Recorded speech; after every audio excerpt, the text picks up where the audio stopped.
RCJ.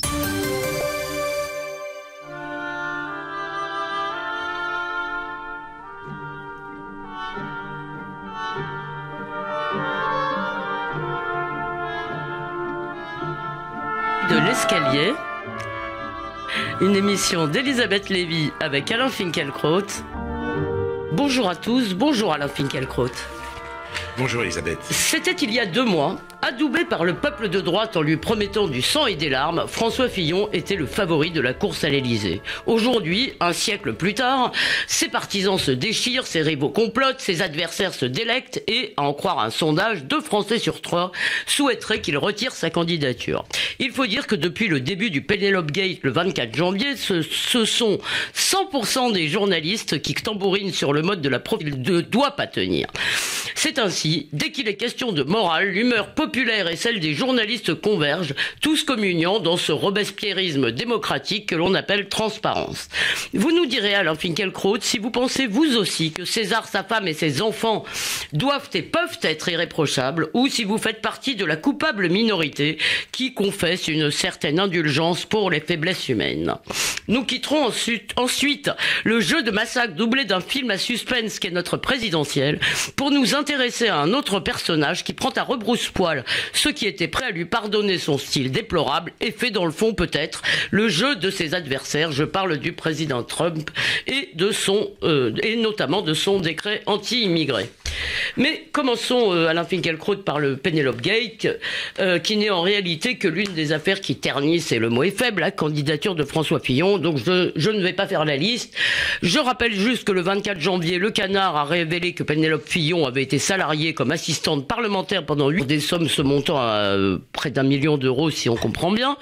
Le parquet a ouvert une enquête pour détournement de fonds publics et abus de biens sociaux, et au premier jour de la polémique, François Fillon a dit qu'il démissionnerait, qu'il ne se présenterait pas ou qu'il renoncerait à se présenter s'il était mis en examen. Alain Finkielkraut, François Fillon avait, on l'a bien rappelé, placé sa campagne sous le signe de la probité. De Gaulle ne serait pas mis en examen, alors... Contient ma réponse. Je peux partir, mais je suis sûr que votre réponse sera beaucoup plus... C'est moi qui peux partir. Je suis sûr que votre réponse sera beaucoup plus subtile. Non, mais enfin, qu'on venu de dire me désole. Je suis accablé et je regrette d'autant que je n'ai rien de bien original à en dire. Je prie donc les auditeurs d'être indulgents et d'excuser la banalité perplexe des propos qui vont suivre. Mais, vous l'avez dit Elisabeth, la première image qui vient à l'esprit devant les révélations qui s'accumulent est celle de l'arroseur arrosé. Nul Nicolas Sarkozy, plombé par les affaires comme un chevalier blanc de la politique. Et puis il y a eu cette phrase que vous avez dite, imagine-t-on le général de Gaulle mis en examen? Oui, la réponse est oui d'ailleurs. Cette phrase m'a scandalisé à l'époque, et pour 3 raisons. 1, elle faisait bon marché de la présomption d'innocence. On ne compte plus les mises en Gaulle en personnage de Bibliothèque Rose. De Gaulle, c'était l'association de la grandeur et de la raison d'État, de l'appel du 18 juin et des barbouzes. Certes, il payait son électricité et les déjeuners auxquels il invitait ses collaborateurs, mais à son machiavélisme politique, la justice des anges qui règne aujourd'hui, François Fillon, en parlant ainsi, transgressait le principe de la séparation des sphères au lieu de préserver la spécificité en demandant à celui-ci d'arbitrer ses litiges. Voilà. Donc ce sont les 3 raisons pour lesquelles vous aviez été scandalisé par cette venons-en comme attachée parlementaire de son mari, alors qu'elle a affirmé en 2007 lors d'un entretien donné à un journal anglais exhumé par France 2 qu'elle n'avait jamais travaillé, pour un travail qui semble assez peu substantiel, les enfants Fillon eux-mêmes payés quand ils étaient encore étudiants pour des missions imprécises. Cela contredit, vous l'avez dit aussi, l'image de droiture, d'austérité et d'impel, comme il a été dit avant moi, ce proverbe africain plein de sagesse, quand on monte au cocotier, il vaut mieux avoir le cul propre. Ben oui. Reste. Mais je pense que, peut-être vous allez le dire, mais ce qui est frappant, c'est que je pense que François Fillon n'a absolument pas conscience qu'il ne l'aurait pas propre. Peut-être, sans doute. Ça, c'est un homme impénétrable. Oui. Pas la Roumanie. François Fillon n'a pas fait un usage patriotique patrimonial de l'argent public. Il a utilisé, pour arrondir ses fins de mois, l'enveloppe parlementaire qui lui revenait, car il estimait sans doute que son travail et le dévouement de sa femme méritait ce complément de salaire. Et il a peut-être bénéficié des largesses de Marc Ladrillet de la Charrière, le PDG de Fimalac, devenu en 1991 propriétaire de la Revue des Deux Mondes, pour financer ses compagnes. C'est d'autant plus gênant, je l'admets volontiers, qu'il a voulu se faire prendre pour un autre. Mais et qu'il était en une de la Revue des Deux Mondes, il faut aussi le dire, bien que ça m'accable. Mais j'aurais aimé surtout qu'avant d'exiger sa mise à mort politique, on se pose la question suivante. La France s'en sortira-t-elle mieux sans François Fillon qu'avec François Fillon? Voilà. Jeudi soir, il était à Charleville-Mézières et il a fait, en dépit de tout, un discours politique. J'en extrais 2 passages. De faiblesse en abandon, de renoncement en compromis, nous avons laissé proliférer des zones de non-droit. Désormais, dans bien des lieux, les règles salafistes semblent prendre le pas sur les lois de la République. Cela n'est pas tolérable, cela ne sera pas toléré. Si le prochain président de la République ne met pas un coup d'arrêt à la progression du fanatisme, je vous le dis, la France entrera dans une nouvelle période sombre de son histoire. Et puis, autre phrase, l'école était le creuset de la République, elle en est désormais le caveau. Obsédés par leur furie égalitariste, nos idéologues de l'éducation ont tout simplement oublié que l'école était là pour transmettre des connaissances. Notre école nivelle les intelligences, rabaisse les mérites, étouffe les talents, accroît les handicaps culturels et sociaux. Au nom d'une conception dévoyée de l'égalité, elle empêche l'élévation des meilleurs élèves, surtout s'ils sont issus des milieux les plus modestes. Je rappelle tout de même, pardon, que c'est etc. Sous Sarkozy, mais il était président, il était Premier ministre. Mais reste, mais vous avez tout à fait raison, reste la situation actuelle. Oui. Ni Benoît Hamon, l'idole du Bondi Globe, qui voulait généraliser la pratique des notes bienveillantes quand il était ministre de l'Éducation, ni Emmanuel Macron, qui promeut en guise de nouveauté une vision strictement économique du monde, ni François Fillon a une autre expérience de l'État que François Baroin, Laurent Wauquiez, Xavier Bertrand ou même Gérard Larcher, dont on nous dit qu'il pourrait le remplacer au pied levé. Et veut-on vraiment laisser à Marine Le Pen le monopole du combat contre la fracture française? Cette inquiétude ne tourmente pas les journalistes. Ils n'en ont, passez-moi l'expression, rien à foutre. Ah oui. Ils se délectent au contraire, car c'est l'occasion pour eux d'exercer et d'étendre leur pouvoir. D'accord. La politique, c'est le souci du monde. Amor mundi, disait Hannah Arendt. Nul amor mundi chez les reporters de France 2 quand ils viennent coincer à Sablé-sur-Sarthe des assistants ou des proches de Fillon et qu'ils leur posent des questions comminatoires. Ils se veulent les représentants de l'exigence citoyenne. En fait, ils jouissent de leur importance et cette jouissance a quelque chose d'obscène. C'est vrai, mais il faut tout de même répondre parce que, comme je l'ai dit, il n'y a pas que les journalistes. En l'occurrence, les journalistes, à mon avis, créent un effet, comme il l'a dit lui-même d'ailleurs, de répétition. Il doit partir, il doit partir, il doit partir, ce qui fait que personne n'ose plus penser autre chose, ou plus exactement, il ne peut pas tenir. Mais malgré tout, il y a cette nouvelle exigence, en quelque sorte, si vous voulez, de vertu, moi, je me pose une simple question. Est-il possible qu'il y ait dans notre société des gens qui auraient un peu d'expérience, beaucoup d'expérience, et qui est le fondement aussi propre que cela serait souhaitable? Oui, je pense que c'est possible. Je pense, et je le dirai en conclusion, qu'il n'aurait pas dû se comporter comme il l'a fait, qu'il a pris, semble-t-il, des libertés avec la morale, ou même avec la décence commune, et que c'est ennuyeux. Mais j'en reviens quand même une seconde à cette question des journalistes. Les journalistes, oui. Autrefois, écrit Kundera dans L'Immortalité, être journaliste signifiait s'approcher plus que tout autre de la vie réelle, fouiller ses recoins cachés, y plonger les mains et les salir. C'était la méthode de travail du reporter, poursuivant humblement une enquête, son calepin à la main. Aujourd'hui, c'est tout autre chose. Le questionnement, c'est une façon d'exercer le pouvoir. Le journaliste n'est pas celui qui pose des questions, mais celui qui détient le droit de les poser à n'importe qui, sur n'importe quel sujet, droit devenu sacré. Alors bien sûr, objecte Kundera, nous avons tous ce droit, la question est une passerelle de compréhension jetée de l'homme à l'homme, mais Kundera précise, le pouvoir de journaliste ne se fonde pas sur le droit d'inquisition. Nous avons le droit de savoir, voilà. Disent Jean-Michel Apathy, Élise Lucet et Edoui Plenel, vous avez le devoir de répondre, c'est le 11e, disant, et pour répondre à votre question, que le seul et en quoi sont-ils supérieurs à n'importe quel autre citoyen? Ils sont donc l'objet d'une sorte de suspicion perpétuelle.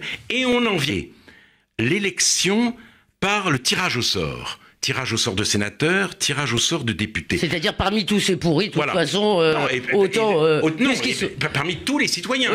Il n'y a plus de suprématie, il n'y a plus de dissymétrie, il n'y a plus comme de à l'école en quelque sorte. Il n'y a plus de professionnels. On met les tables en rond. Alors je propose d'aller plus loin et, si vous voulez, de fonder une véritable 6e République avec une constitution totalement inédite. Je propose donc, si vous voulez, de généraliser le tirage au sort. Hein, il n'y aurait plus rien d'autre que le tirage au sort. À l'école aussi. Puisque l'expérience et la compétence ne sont que des attrape-nigauds, des affronts à l'égale dignité des personnes. Une fois les résultats obtenus, Jean-Michel Apathy, Élise Lucet, Edoui Plenel et les magistrats du parquet financier doivent ensemble examiner les dossiers. Ils se réunissent en conclave. Au bout de leur délibération, une fumée blanche s'élève et l'heureux élu sort sur le balcon et il ou elle ouvre les bras comme... mais je suis sûr que cette 6e République, selon Alain Finkielkraut, va avoir un gros succès dans les chaumières médiatiques. En même temps, je ne peux pas tout à fait terminer sur cette note satirique, car je le répète, je suis choqué parce que je viens d'apprendre des pratiques de François Fillon, alors même qu'il se croyait autorisé à faire la leçon à tout le monde. Mais je vois les conséquences politico-médiatiques de cette affaire et elle me semble absolument effrayante. Et si j'ai bien compris votre propos, cher Alain Finkielkraut, dans le fond, vous êtes choqué par les pratiques de François Fillon et tout autant par celle de ses procureurs, en quelque sorte. Et je suis choqué par l'oubli de la politique, de ces journalistes politiques, parce que... Votre propos passionnant d'ailleurs sur le ressentiment a devancé plusieurs de mes questions que je remballe donc, cher Alain Finkielkraut, et nous passons, de toute façon, je crois que nous n'avons plus beaucoup de temps, nous passons à Donald Trump. Alors je dois vous dire que, cher Alain, là, que vous ne m'aviez, y compris titulaire de carte verte, alors ce décret, qui n'aurait pas empêché d'ailleurs l'attaque du Louvre, puisque le type était un Égyptien venu de Dubaï, a créé une certaine pagaille. Il a été suspendu suite à l'intervention d'un juge fédéral et le recours du département de la justice a été rejeté ce matin, enfin hier soir je suppose, par une cour d'appel américaine. Alors que vous inspire, Alain, les premiers pas du président Trump? Le haut du pavé, l'une des 4 organisatrices de la marche des femmes contre Trump s'appelle Linda Sarsour. Elle a pris la parole lors de cette immense manifestation. Elle était voilée. Elle s'est présentée comme musulmane et palestinienne décomplexée. Elle a parlé au nom de sa communauté et de sa famille, exilée aux États-Unis à cause de son engagement pour le Hamas. Le Hamas qui impute aux sionistes tout le mal qu'il y a sur la terre, qui considère bonbon dans la rue à chaque fois qu'un civil israélien est assassiné. Or, comme l'écrit... Elle vient d'où, elle, pardon de Palestine. D'accord, donc elle ne serait pas interdite par le décret. Non. Voilà. Or, comme l'écrit Caroline Fourest, la plus grande partie des grandes figures de la gauche américaine l'ont publiquement remercié pour avoir organisé la marche. Le hashtag de ralliement est devenu « Je marche avec Linda ». Linda contre Trump, voilà l'opposition à laquelle nous sommes condamnés. Et le décret interdisant l'entrée sur le sol américain des ressortissants de 7 pays musulmans ne va pas arranger les choses. Il va booster Linda. Il va délégitimer, décrédibiliser toute défense raisonnable de l'identité nationale et des frontières. Il faut quand même un mot d'explication, parce qu'après tout, il est vrai que tous les pays n'y sont pas, mais les 7 pays visés sont effectivement pourvoyeurs de terrorisme, ça c'est vrai, et je me fais un peu l'avocat du diable, mais vous avez souvent dit, d'ailleurs, comme Trump, exactement dans les mêmes mots, qu'un pays devait pouvoir choisir qui il accueille. Eh bien, c'est ce qu'il fait, il choisit. Non, il ne choisit pas vraiment, qui il accueille. Il s'agit quelquefois d'étudiants. Ce n'est pas un choix, c'est une mesure arbitraire, c'est une mesure violente où il montre simplement ses muscles et encore une fois, ce faisant, il délégitime une véritable politique de frontières et de régulation des flux migratoires. Ce n'est pas comme cela, vous le savez bien Elisabeth, qu'il faut s'y prendre. Non, mais je crains d'ailleurs qu'il délégitime le débat, et moi je crains aussi d'ailleurs que Trump délégitime l'expérience protectionniste qu'il est en train de mener. Geoffrin a publié dans Libération samedi un compte-rendu très violent et même brutal du livre de Bérénice Levet, Le crépuscule des Levet, d'un droit des peuples à la continuité historique. Et il conclut, comme on est universitaire, on ne se contente pas de revenir à Joseph de Maistre ou à Maurice Barrès, comme, j'ouvre une parenthèse, comme Laurent Geoffrin n'est pas à Maurras ni à Barrès, mais à Ortega y Gasset, le premier à avoir précisément proclamé ce droit à la continuité historique, mais il continue. Donc reprenez la phrase de Geoffrin. Voilà. Comme on est, la phrase de Geoffrin est simple, comme on est universitaire,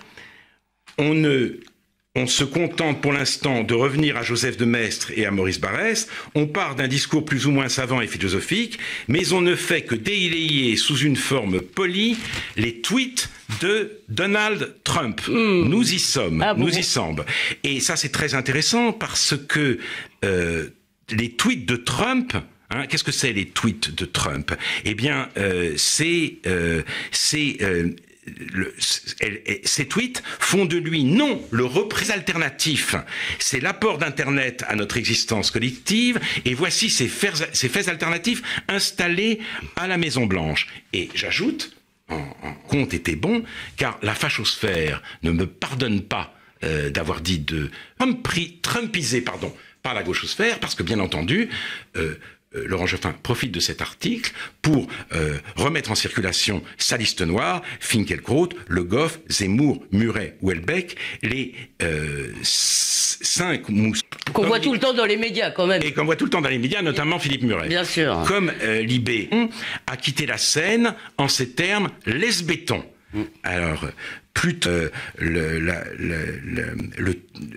le Trumpiste en moi qui est, ou plutôt c'est la Trumpisation qui est promise aux nostalgiques de Marivaux. Ah, puis sur la Trumpisation des esprits, ça a de beaux jours. Avant de vous donner la parole juste sur la LICRA, quand même une ultime question. Le début de mandat de Ronald Reagan a été accueilli absolument avec les mêmes colibets, avec les mêmes marches, et donc avec le sentiment, si vous voulez, qu'on avait un fou à la Maison Blanche et qu'il allait faire n'importe quoi, et honnêtement...